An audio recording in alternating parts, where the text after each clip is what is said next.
আপনি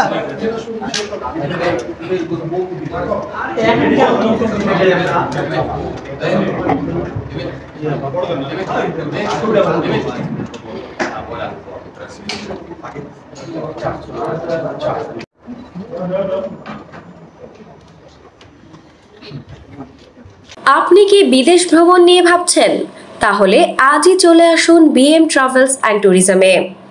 আমরা যে কোনো দেশের ভিসা প্রসেসিং, টিকিট বুকিং, হজ ওমরা সহ সকল ধরনের রিক্রুটিং সেবা দিয়ে থাকি। তাই যে কোনো সেবা নিতে চলে আসুন আমাদের অফিসে। আস্থা ও বিশ্বাসের নাম BM travels and tourism.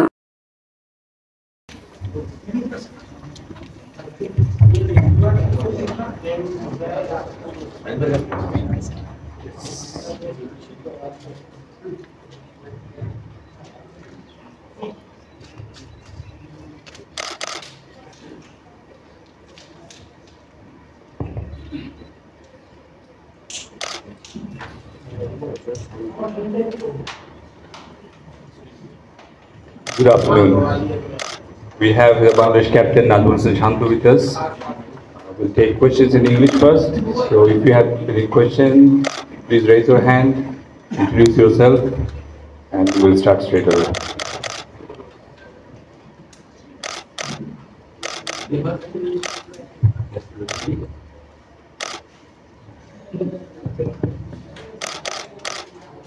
Hi, Captain.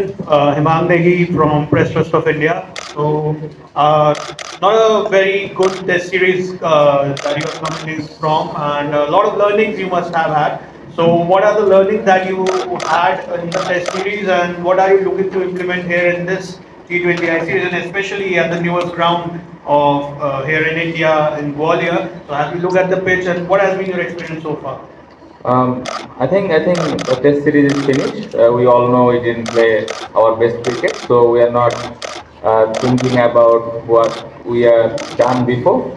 So I think going forward, it's very important series for us, and we all know in T20 it's totally different ball game. That particular day, those who are playing well, he will win the match. So we know this is very different ground, new ground, and we don't have that much idea about the wickets and all those things. But we had a practice session last couple of days, and we try to find out how the wickets behave. So I hope that all the players will have some experience to play some good cricket.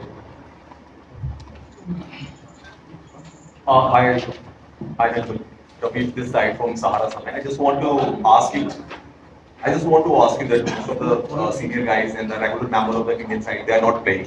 Are you expecting a tough fight Indian cricket team in the T20 series? Yes, in T20, as I mentioned earlier, like in T20, you never know that particular day who will win. It's important that day, important batting, bowling, fielding, those who are doing all the stuff well, that team will win. But it's not about big names or new player or old player. So it's important that particular day we need to play well. Hi, myself Ramil from Times of India. As this is the new venue for both the visiting side and the home side, do you think it is? এখনো পর্যন্ত ওইরকম নিরাপত্তা নিয়ে কোনো complain নাই আমাদের। আমরা ভালো আছি, হোটেলের মধ্যে যতটুকু টাইম কাটাচ্ছি, খুবই ভালো মাঠে আসি, সেফলি আসতে পারছি, এবং আমি আশা করছি খেলাটাও খুব সুন্দরভাবে হবে। সাকিব ভাইয়ের ব্যাপারে যেটা বললেন, অবশ্যই উনি যদি দেশের মাটিতে যে খেলতে পারেন, এটা তো অবশ্যই আমাদের বাংলাদেশের প্রত্যেকটা প্লেয়ারের জন্য অনেক স্বস্তির একটা ব্যাপার।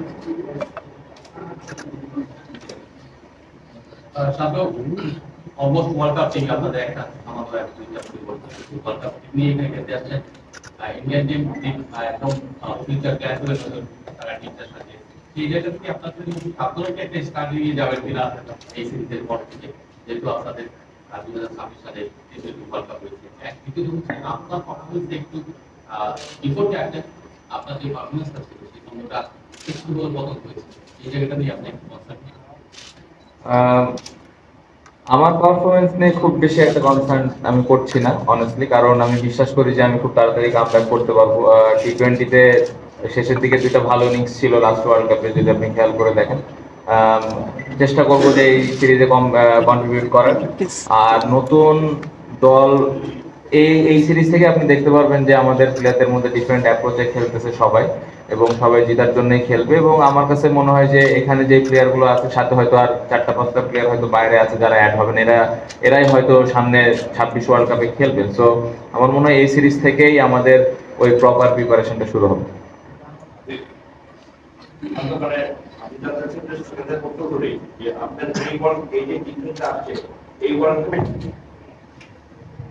নেক্সট ওয়ার্ল্ড কাপের প্ল্যানটা কি মানে series starts the next world cup planning কিনা, এটা প্রথম প্রশ্ন। দ্বিতীয় প্রশ্ন থেকে যে 2026 ওয়ার্ল্ড কাপে মাহমুদুল্লাহর অবস্থানটা আপনি আসলে কোথায় দেখেন? তার বয়সটা কি যদি আমি মানে মাপ কাটিতে জানি।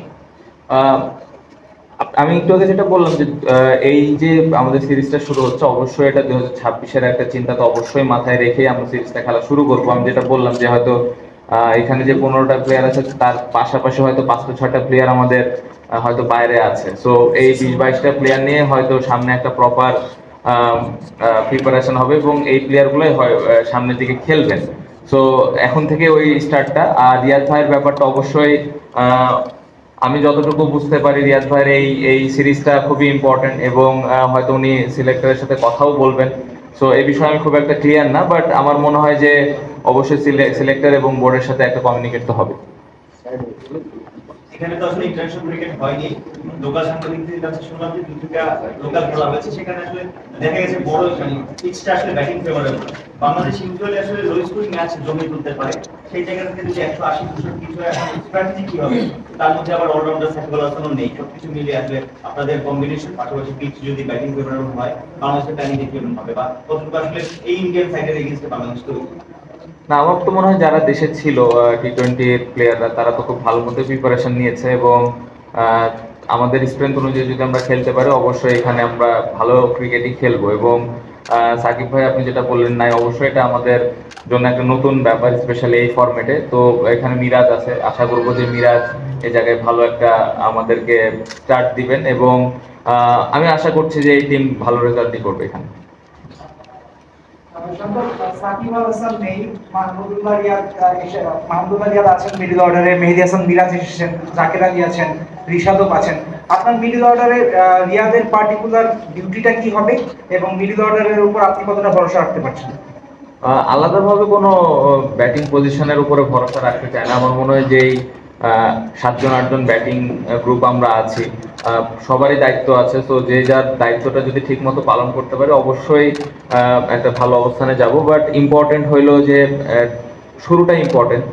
কালকের ম্যাচটা যদি আমরা ভালো শুরু করতে পারি, পরশুদিনের ম্যাচটা, তাহলে একটা ভালো ফ্লো পেলে আমার মনে হয় যে সামনের ম্যাচগুলো আরো ইজি হবে। তো প্রত্যেকটা ব্যাটসম্যানেরই আমার মনে হয় সমান রেসপন্সিবিলিটি আছে।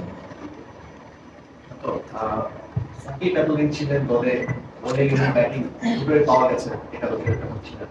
এখন তার অ্যাবসেন্সটা ক্ষেত্রে এখন এই কতটা সাধারণতা একটু ডিফিকাল্ট হচ্ছে কিনা?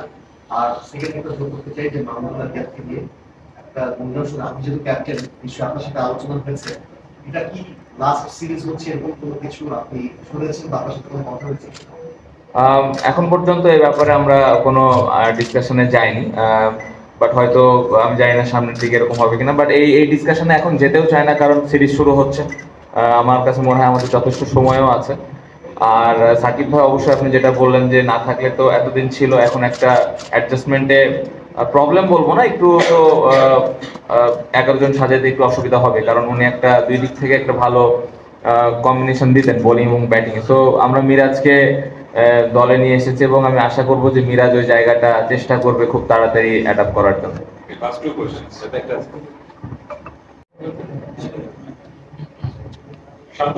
সবশেষ যে বিশ্বকাপের লাস্ট ম্যাচটা আফগানিস্তানের বিপক্ষে, ওইটা বাংলাদেশের অ্যাপ্রোচ নিয়ে, ব্যাটারদের অ্যাপ্রোচ নিয়ে অনেক বেশি প্রশ্ন উঠেছিল।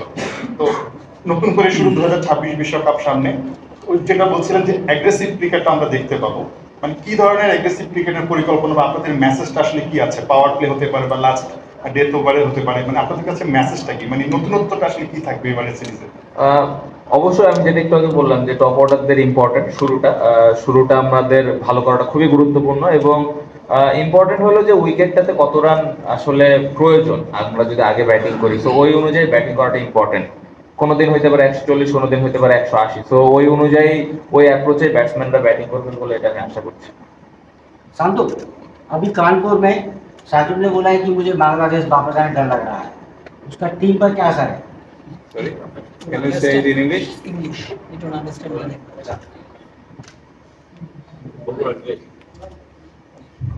भाई क्वेश्चन